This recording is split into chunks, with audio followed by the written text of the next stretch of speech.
ငါငိုမှဂိမ်းဆော့လာတာ6နှစ်လောက်ရှိပြီ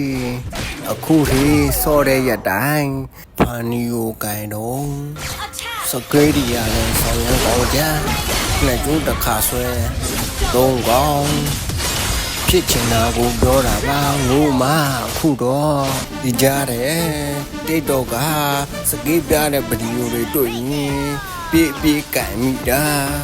ငိုမှကိုလဲကန်ရောအမောက်မရှိတဲ့နှကားလိုပဲခံရလဲကျိုးတစ်ချောင်းမှမထွက်လာဘူး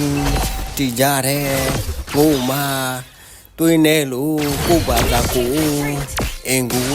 ကောင်းကောင်းမွန်မွန်ပြန်လာတာကိုငိုမှစောက်ခရစ်ဒီကတက်လို့